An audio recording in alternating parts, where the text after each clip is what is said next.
প্রতিমা নিরঞ্জন হলো পোড়ামাতলার বড় ঠাকুরন শ্যামা মাতার।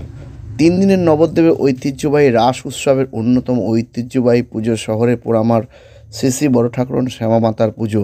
নবদ্বীপের কাছারি সমাজের পরিচালনায় হয় এই পুজো। গতকাল পুজোর পরের দিন বেলায় বিভিন্ন বাদ্যযন্ত্র সহকারে শহরের বিভিন্ন পথ পরিক্রমা করে, তারপর প্রাচীন মায়াপুর রামকৃষ্ণ মঠ সংলগ্ন লেকে নিরঞ্জন হয়। ঐতিহ্যবাহী এই প্রতিমা নিরঞ্জন দেখতে সাধারণ মানুষের উপস্থিতি ছিল চোখে পড়ার মতো। পাশাপাশি রাস উৎসবে এই পুজোতে পুরুষদের পাশাপাশি মহিলারাও এদিন উপস্থিত ছিলেন। এদিন নিরঞ্জন ঘাটে চোখের জলে মাকে বিদায় জানাতে উপস্থিত ছিলেন কাতারে কাতারে মানুষ।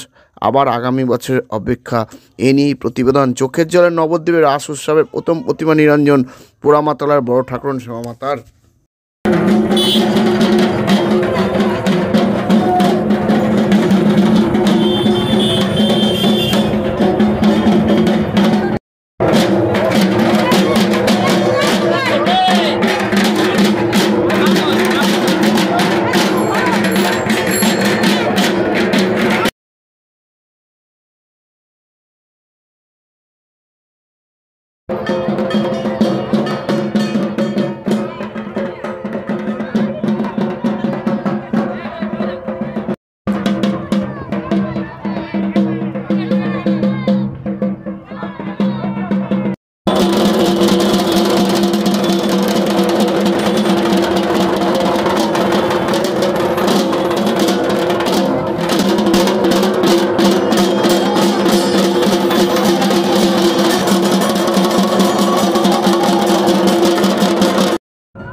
হ্যাঁ, এটা তো খুবই খারাপ লাগছে, কিন্তু আমরা আবার আশা করে থাকবো সামনের বছর এইভাবেই আসবো।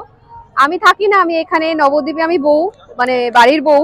আমি আবার ফিরে আসবো সামনের বছর, এইভাবেই আনন্দেই এসেছি।